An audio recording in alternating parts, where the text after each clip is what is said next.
Hi hello నమస్తే. నేను మీ కట్టా Karthik. Anchor Shyamala మీద 2 కేసులు నమోదైన నేపథ్యంలో ఆ అరెస్టుకి తెలంగాణ పోలీసులు రంగం సిద్ధం చేస్తున్నారు అనేటువంటి సమాచారం బయట ప్రచారం జరుగుతున్నటువంటి నేపథ్యంలో యాంకర్ శ్యామల తన మీద నమోదైనటువంటి ఎఫ్ఐఆర్‌ని క్వాష్ చేయాలని హైకోర్టుని అప్రోచ్ అయింది. అయితే ఇదే క్రమంలో యాంకర్ శ్యామల చుట్టూ అనేక ప్రశ్నలు తిరుగుతున్నాయి. యాంకర్ శ్యామల ప్రమోట్ చేసిన యాప్ ఎవరిది? మాజీ మంత్రి అనిల్ కుమార్ యాదవ్‌దా? లేదు జగన్మోహన్ రెడ్డి గారికి సంబంధించినటువంటి యాప్‌నే యాంకర్ శ్యామల ప్రమోట్ చేశారా? ఆ యాప్‌కి ఓనరు ఎవరు అనే క్వెషన్ చుట్టూ చాలా వార్తలు పుకార్లు షికార్లు చేస్తా ఉన్నాయి. మరి వాటిలో ఉన్నటువంటి వాస్తవాలను మనం తెలుసుకునే ప్రయత్నం చేద్దాం. మనతో ఉన్నారు ప్రముఖ రాజకీయ విశ్లేషకులు డివి శ్రీనివాస్ గారు. సార్ నమస్కారం. నమస్తే. సార్ యాంకర్ శ్యామల మీద 2 కేసులు నమోదైంది. ఒకటేమో పంజాగుట్ట పోలీస్ స్టేషన్, రెండేమో మియాపూర్ పోలీస్ స్టేషన్. ఆమె బెట్టింగ్ యాప్‌లు ప్రమోట్ చేయడం వల్ల ఆమె మాటలు నమ్మి నష్టపోయామని చెప్పేసి ఒక వ్యక్తి నిన్న మియాపూర్ పోలీస్ స్టేషన్‌లో ఫిర్యాదు చేయడం ఫలితంగా ఆమె మీద కేసు నమోదైంది. అయితే ఇప్పుడు యాంకర్ శ్యామల ఎక్కడున్నారో తెలీదు. అదృశ్యంగా ఉన్నారు. కానీ ఆమె తరపున ఒక పిటిషన్ మాత్రం ఇలా హైకోర్టులో ఆమె హైకోర్టుని అప్రోచ్ అయింది. నా మీద నమోదు చేసిన ఎఫ్ఐఆర్‌ని కొట్టివేయాలని చెప్పేసి. అదే క్రమంలో ఆమె ఏ యాప్‌ని అయితే ప్రమోట్ చేస్తుందో ఆ యాప్‌కి ఓనర్ ఎవరు? అనిల్ కుమార్ యాదవా? జగన్మోహన్ రెడ్డా? ఈ ప్రచారం పెద్ద ఎత్తున జరుగుతా ఉంది. దీని మీద ఎలా చూడాల్సిన పరిస్థితి కనపడతా ఉంది? ఎవరో ఆమె తరపున అడ్వకేట్ పొన్నవోలా లేకపోతే నిరంజన్ రెడ్డా? వైఎస్ఆర్ కాంగ్రెస్ పార్టీ లీగల్ సెల్లే ఆమె తరపున ఏసిందా? ఇవాళ శ్యామల అండర్ గ్రౌండ్‌లో ఉన్న నేపథ్యంలో. అంటే ప్రకాష్ రాజ్ ఒక వీడియో వదిలారు. అవును. నేనెప్పుడో 2017, 18లో చేశాను. అది తప్పే అని ఒప్పుకుంటూ ఇదొక వ్యసనంగా మారింది. యువత దీని బారిన పడొద్దంటూ ఆయన ఇచ్చిన వీడియో. ఆయనే కాదు, విజయ్ కూడా ఎవరు దేవరకొండ లేకపోతే దగ్గుపాటి రానా వాళ్ళకి స్టేట్మెంట్స్ కూడా ఇచ్చారు. ఏది పొరపాటు లేకపోతే ఇంకా ఎవరు మీరు దీనికి మాకు తెలియక మోసపోయామని. ఎవరు అనన్య నాగళ్ళ నిన్న కూడా ఏదో ఛానల్లో మాట్లాడుతూ ఆమె కూడా చెప్పింది. ఎలా వీళ్ళు తెలియక ఆ డబ్బు సంపాదన కోసమో లేదు ఒక ఉచ్చులో పడటమో అందరూ ఇచ్చారు కాబట్టి మీరు కూడా ఇచ్చామనో దాంట్లో ఇరుక్కున్నారు. అదొక విష సర్కిల్. ఏది ఇవాళ ఈ యాప్స్, ఈ బెట్టింగ్ యాప్ లేకపోతే గేమింగ్ యాప్స్ 1000 మంది పైన ఆత్మహత్యలు చేసుకున్నారు. వాళ్ళ సజ్జనార్ అసలు దీని మీద ఒక ఉద్యమం లాగా తీసుకున్నాడు ఇక్కడ. ఏంటి ఇది కేంద్ర ప్రభుత్వం నీకు 581 యాప్‌ల్ని నిషేధించింది. అవును. ఎప్పుడు లాస్ట్ ఇయరే అనమాట. అందులో 186 ఇవే ఏది బెట్టింగ్ యాప్‌లు. ఒక 84 ఏమో గేమింగ్ యాప్స్. అరే పేపర్ చూస్తే చాలు నీకు ఏంటి బిడ్డలిద్దరిని చంపేసి టెక్కీ ఆత్మహత్య. అవును. మాదాపూర్. ఇంజినీరింగ్ చదివే విద్యార్థి 4 లక్షల అప్పుల పాలు. సూయిసైడ్. తల్లిదండ్రుల గగ్గోలు. అసలు ఏ పేపర్ చూసినా ఇలా ఉంటున్నప్పుడు వీళ్ళకి సామాజిక బాధ్యత లేదు. అంటే డబ్బు కోసం ఏ గడ్డైనా తింటారా? సెలబ్రిటీస్‌గా వీళ్ళ మీద ఎంత బాధ్యత ఇంకోటి ఉంది. కూడా సార్, అందరూ లేవనెత్తని ఒక కొత్త పాయింట్ నేను లేవనెత్తా ఉన్నాను. ఇది నాకున్న అనుమానం ఏందంటే భారతదేశమే జరుగుతున్న సైబర్ వార్. మన దేశంలో యువత ఎక్కువ. రేపు జనాభాలో కూడా మనం చైనాను దాటిపోయాం. మనకు ఆర్థిక వృద్ధికి అవకాశాలు ఎక్కువ ఉన్నటువంటి సమయంలో భారతదేశం యొక్క ఆర్థిక వ్యవస్థను దెబ్బతీయటానికి జరుగుతున్నటువంటి సైబర్ కుట్ర అని నా అనుమానం. ఇది దేశాలు దాటుతుంది ఈ డబ్బు అనేటువంటిది. ఎందుకంటే ఇవన్నీ కూడా చైనా నుంచే వస్తున్నట్టు. అవును. China, Pakistan, కజకిస్తాను, Afghanistan anti social elements create చేస్తున్న యాప్లు ఇవన్నీ. భారతదేశం వీళ్ళు ఒక లక్ష్యం పెట్టుకుని ముందుకెళ్తున్నారు. విజన్ 2047 అంటూ. మనకున్నటువంటిది ఏది ఇది ధనిక సంపన్న వనరులు ఉన్నటువంటి పేద దేశం. అవును. అంటే ఇది వనరుల రీత్యా సంపన్న దేశం. కానీ పేదల ఎక్కువగా ఉన్నటువంటి దేశం. మనకున్నది మానవ వనరులే ఎక్కువ.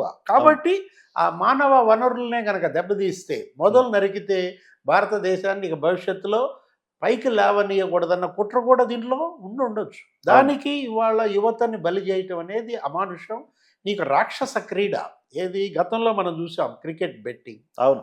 ఎవరు అనిల్ కుమార్ యాదవ్ అతని పైన ఆరోపణలు నెల్లూరు జిల్లాలో వాళ్ళ యొక్క రాజకీయం బెట్టింగ్ నుంచి వచ్చిందని.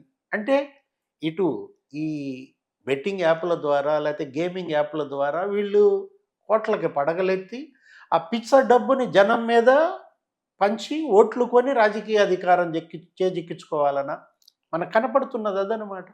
ఇప్పుడు ఆ మెరుగుమాల ఖాళీ గుడివాడ గడ్డం గ్యాంగ్ కొడాలి నాని అనుచరుడు. అతను క్రికెట్ బెట్టింగ్‌లో నూజివీడు మామిడి తోటల్లో విపరీతంగా ఆడించటం. అదే కదా ఈ చీకోటి ప్రవీణ్‌ను, కొడాలి నాని లేకపోతే వల్లభనేని వంశీ క్యాసినోలు, లేకపోతే పేకాట, జూదాలు. అనిల్ కుమార్ యాదవ్ కూడా చాలా కేసులు బెట్టింగ్ సంబంధించి. ఆ! ఇప్పుడు ఈ యాప్ ఎవరిదని అడిగారు. ఏది శ్యామల ప్రమోట్ చేసిన యాప్ అనిల్ కుమార్ యాదవ్‌కి సంబంధించిందా? లేకపోతే చీకోటి ప్రవీణ్‌కి సంబంధించిందా? లేకపోతే అసలు జగన్మోహన్ రెడ్డే వీటిని ప్రమోట్ చేస్తున్నారా? ఆ! ఇప్పుడు ఈ ప్రచారం గట్టిగా జరుగుతుంది సార్. ఇది లండన్‌లో తయారు చేయబడ్డ యాప్. జగన్మోహన్ రెడ్డి గారికి సంబంధించింది. డబ్బును లండన్‌కి తీసుకెళ్ళటానికి యాప్‌ను తయారు చేశారు. ఇలా రకరకాల ప్రచారాలు నడుస్తున్నాయి మరి సోషల్ మీడియాలో అయితే. ఎందుకంటే జగన్మోహన్ రెడ్డి మీద మనీ లాండరింగ్ కేసులు 1,90,000 ఉన్నాయి. ఆ! ఈడీ కేసులు 9 ఉన్నాయి. సిబిఐ కేసులు 12 ఉన్నాయి. ఇప్పుడు దీనిలో ఈడీ ఎంటర్ అవుతోంది. ఇక్కడ ఇంకోటి కూడా ఈ యాప్‌ను ప్రమోట్ చేసినందుకే ఆమెకు వైసీపీ అధికార ప్రతినిధి పోస్ట్ ఇచ్చారనే చర్చ కూడా నడుస్తుంది. శ్యామలకి, ఆహా! రీతు చౌదరి, ఆ! ఆమెకి వైఎస్ఆర్ కాంగ్రెస్ పార్టీకి మళ్ళీ సంబంధాలు. అతనెవరో చామకుర్తి శ్రీకాంత్, అదొక 700 కోట్ల భూ కుంభకోణం ఏదో. అవును. కాకపోతే ఆమె మొన్న పోలీస్ స్టేషన్కి వెళ్ళినట్టుంది, కొంత సారీ చెప్పినట్టుంది. ఎవరు? రీతు చౌదరి. ఇప్పటి వరకు శ్యామల ఎందుకని ఒక వీడియో విడుదల చేయలేదు? అంటే దీని వెనక లింకులు ఏంటి? మీరన్నట్టు అసలు ఈ యాప్ కానీ, లేకపోతే ఈ వైసీపీ ఈ సెలబ్రిటీస్ కానీ వీళ్ళందరూ కూడా మరి పార్టీ యాప్స్‌నే ప్రమోట్ చేశారా? వైఎస్ఆర్ కాంగ్రెస్ పార్టీకి బెట్టింగ్ యాప్‌లకి ఉన్న లింక్ ఏంటి? యెస్. వీటి యెస్. పనే ఇవాళ తెలంగాణ పోలీస్ దృష్టి పెట్టాలి. యెస్. ఆంధ్ర పోలీస్ దృష్టి పెట్టాలి. Yes. మనం ఇప్పుడు వీళ్ళ పైన పెట్టిన కేసులున్నాయి. సెక్షన్ 318 ఏది? బిఎన్ఎస్, లేకపోతే తెలంగాణ గేమింగ్ యాక్ట్, 112 బిఎన్ఎస్. ఈ సెక్షన్‌లన్నీ పెట్టిన నేపథ్యంలో వీళ్ళు గనక జైలుకెళ్తే కనీసం ఇక 7, 8 ఏళ్ళు బయటకొచ్చే ప్రసక్తే లేదనమాట.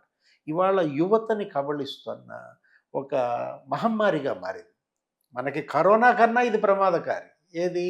ఈ గేమింగ్ యాప్‌లు లేకపోతే బెట్టింగ్ యాప్‌లు. దీనిపైన అసలు కేంద్ర హోంశాఖ మంత్రి అమిత్ షా దృష్టి పెట్టాలి. ఆయనేంటి ఏదో మావోయిస్టులను అణిచేశామన్నారు. ఇవాళ కూడా మాట్లాడుతూ అమిత్ షా ఏమంటున్నారు? 2026 కల్లా మావోయిస్టులు అనేది రూట్ అవుట్ అన్నారు. మావోయిస్టులను అణిచేశారు, అభినందనలు. కానీ మావోయిస్టుల కన్నా కూడా అసలు ప్రమాదకరమైనటువంటి యాప్స్. మావోయిస్టులు ఏ మాటకొస్తే అది వాళ్ళు కొంత భారతీయులు. కానీ వాళ్ళేదో ఆర్థిక సమానత్వం, ఇంకో సిద్ధాంతం కోసమో, గిరిజనులు ఎదుర్కొనే సమస్యల కోసమో తుపాకులు పట్టుకుంటారు. తుపాకులు పట్టుకుంటారు కాబట్టి చట్టవిరుద్ధమైన పనులు చేస్తున్నారు కాబట్టి వాళ్ళని చంపేస్తున్నారు కానీ సార్, వాళ్ళు చేసే డిమాండ్‌లో జెన్యూనిటీ ఉంటది. కానీ వీళ్ళు మరీ దారుణం కదా సార్ వీళ్ళైతే మరి. వాళ్ళేంటి? వాళ్ళ ఆర్థిక అసమానతలపైన వాళ్ళ అవును. పోరాటం. ఒక సిద్ధాంతమైన పోరాటం. అవును. ఇదేంటిది? ఇది సిద్ధాంతం కాదు. ఇది వ్యసనం కాదు. వ్యసనం కాదు ఇది సార్. ఏంటిది? ఇది డబ్బు హ్మ్.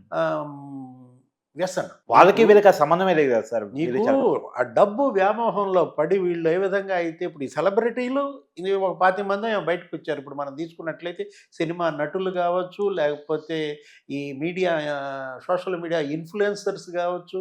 ఆ? ఈరోజు స్టేషన్ల చుట్టూతా తిరగటం, లాయర్ల చుట్టూతా తిరగటం దురదృష్టం అన్నమాట. Thank you sir.